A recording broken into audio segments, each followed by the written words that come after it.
Welcome, metallurgists. Marty Worm is back yet for another review. This time we're going to talk about a bit of power! Maybe you didn't realize you need a little bit more power metal in your life, but I'm here once again to tell you about a new release. This time we're going to be talking about Italy's Elvenking and their latest album, Reader of the Runes, Luna.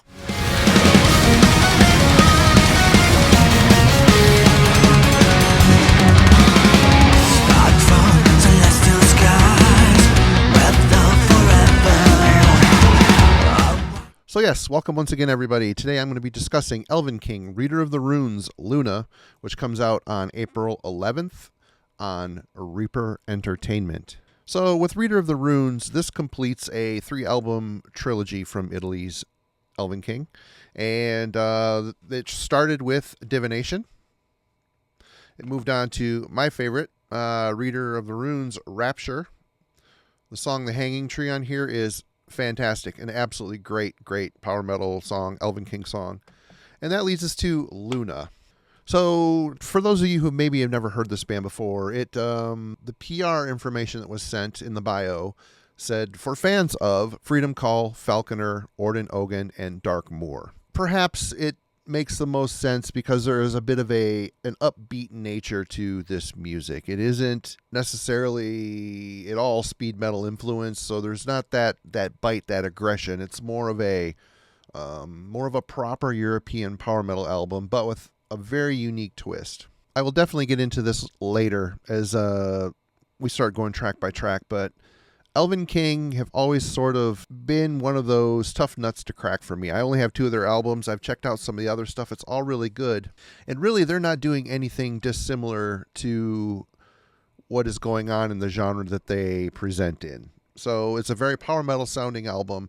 But when you sit and really pick apart these records, there is a lot going on. There isn't your standard tropes that make up most power metal records. They're doing a lot of stuff with folk elements. They're doing a lot of stuff with layering. There's a very cinematic scope to the music they create, and it really sets them apart in subtle ways. When you're listening to it initially, you don't think much about it, but the deeper you dig, the more it unlocks and the more impressed I became with this band. So before we get into the track-by-track breakdown of Luna, I would like to talk briefly about the production.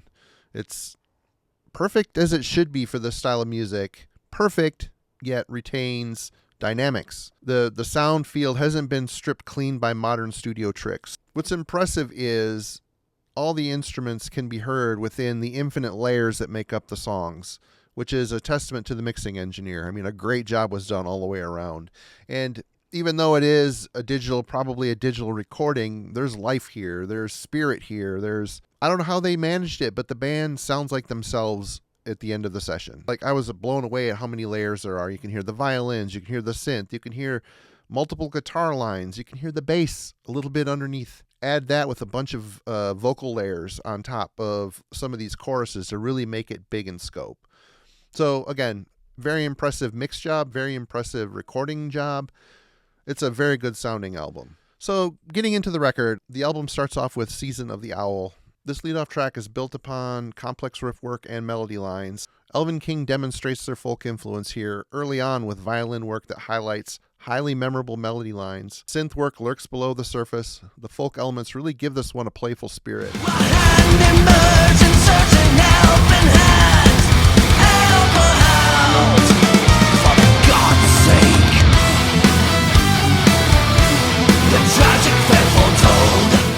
So the singer, Damna's vocals, they capitalize on the playful flow in their music with his light pitch singing. He's highly colorful in the way he phrases and sings the lyrics, which gives him a unique style that is perfectly suited for the power metal genre. He's far more controlled as he focuses on feeling over soaring highs that are so common in this genre. I mean, there's even a deeper growl used as an accent early on in this track, which is a bit of foreshadowing of what's to come later in the album. But when talking about Damna's vocals, one word that comes to mind that might turn some of you off, but I think it kind of suits his style well, is fragility. There's a fragile quality to the way he sings, but it doesn't detract from his performance at all. I mean, he owns it. He has endless room to explore his range because of it. And again, it gives him an atypical edge when compared to his peers in the power metal world. Yeah, I mean, it right away you kind of feel this fragility in his voice, in the tone, in the way he presents with it. But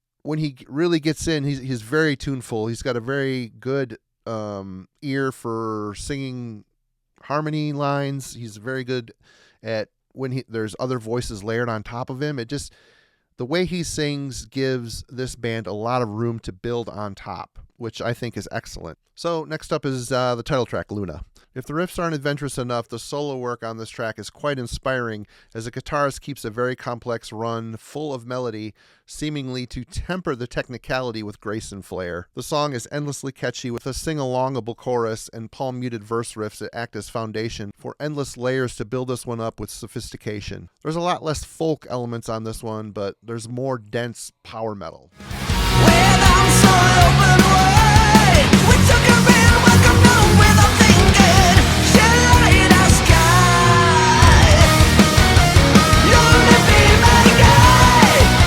So that gives away to Gone Epic. Nothing out of step with what came before it here, but a solid building block sonically for the storyline.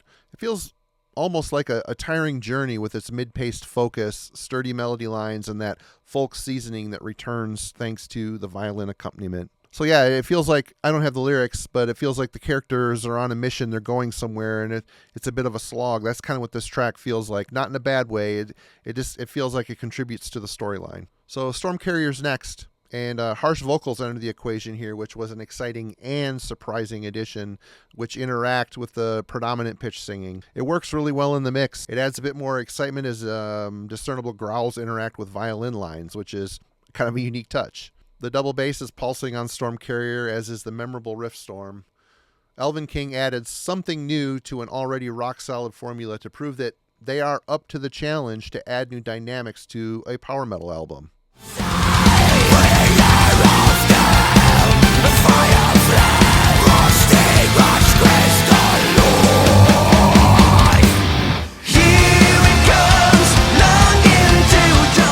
Moving on to Starbath, we are presented a track that has a Mead Hall drunken sing-along swing and quality to the chorus.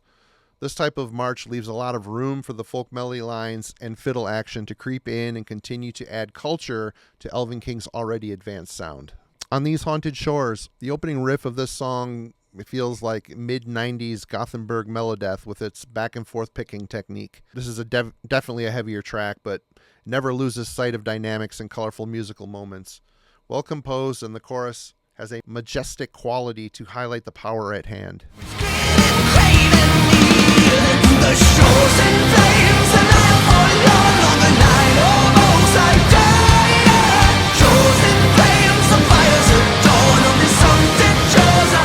The Ghosting, more of a subdued and emotional track here, maybe has almost a ballad-esque type of feel. It's another well-placed track that contributes to the pacing and dynamics of this album. These guys are really good at looking at the songs they have, and they put them in such a way it goes along with the feel of the storyline, and you never get bored. There never feels like there's too much of something on the album. There's always a change coming between song to song. It keeps you moving along this journey along with the characters. With Throes of Atonement, we slide back into the double bass energy a bit.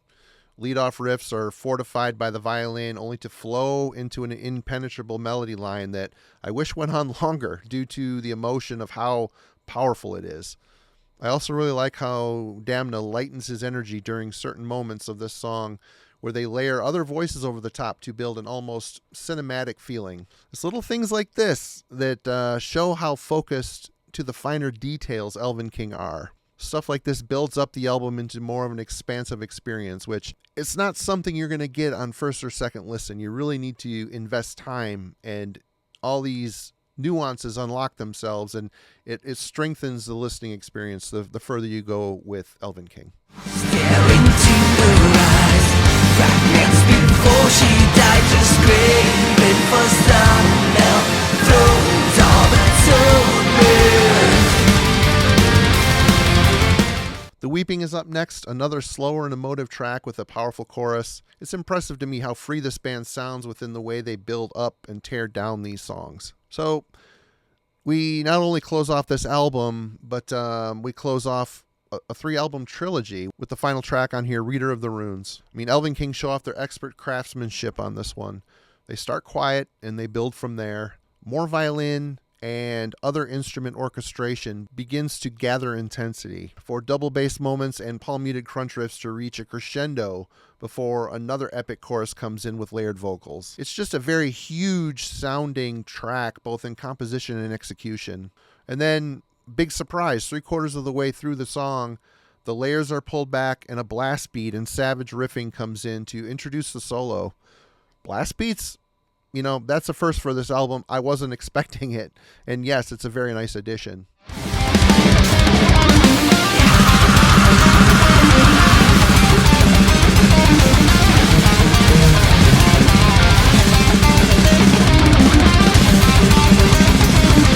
Elvenking are fantastic at building exciting and powerful songs with whatever elements they see fit. This is definitely my favorite song on the album, and as it excellently unites all the elements Elvenking utilize with perfection.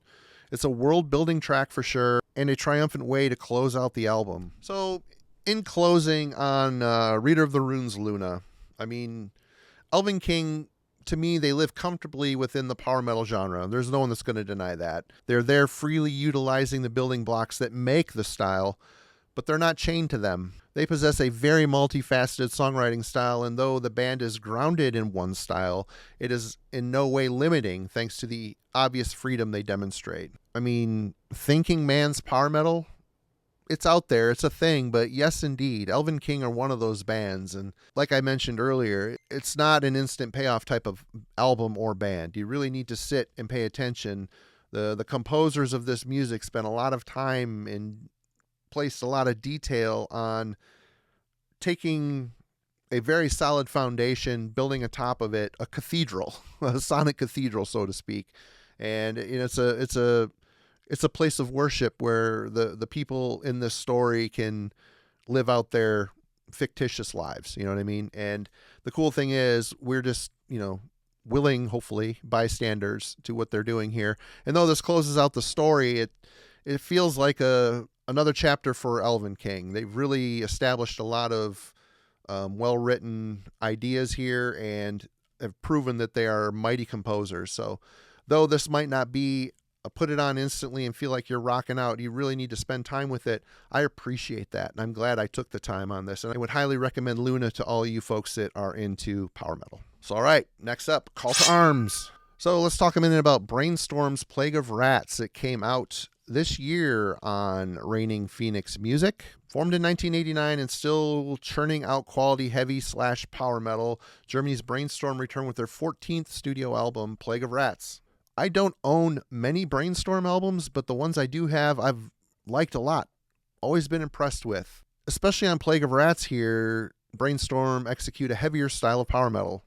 They sound more down-tuned than their power compatriots, which gives these songs more weight. Vocalist Andy B. Frank is a very bluesy crooner and matches the deeper guitar tone with his performance. He focuses on a warm mid-range. You know, his style is clean, just comes off more salt of the earth in his tone, which I really like. There's a lot of emotion to explore on here, and explore it they do. Brainstorm can write very moving melody and riff lines within their darker tone. It works well for them. And, you know, there's that palm-muted crunch. It just makes you want to headbang. I never live in sadness and tears. I'm caught in a dream. The nights are wearing me out. You're casting a shadow. Tracks on the album like False Memories and Masquerade Conspiracy have more of an upbeat tempo, but overall, Plague of Rats maintains a mid-paced tempo, rather focusing on strong choruses and solid guitar work rather than obvious alterations of speed. You know, it's a solid album. If you're into this style of music, chances are strong that you own 4 or 5 Brainstorm albums in your collection already. So yeah, Plague of Rats, Brainstorm. This veteran band didn't disappoint yet again, and if you haven't gotten it already, again, if you're into power metal or heavy metal, this is an album that is not going to disappoint you. Definitely check it out. And there you have it. I brought the word of power metal to heavy metallurgy once again, and I don't feel bad about it. So hopefully you enjoyed the conversation, and thank you for checking this out. Keep tuned to heavy metallurgy. We've got more reviews coming your way. We've got more weekly streams, and of course we have more metal. Until then, take care. Cheers.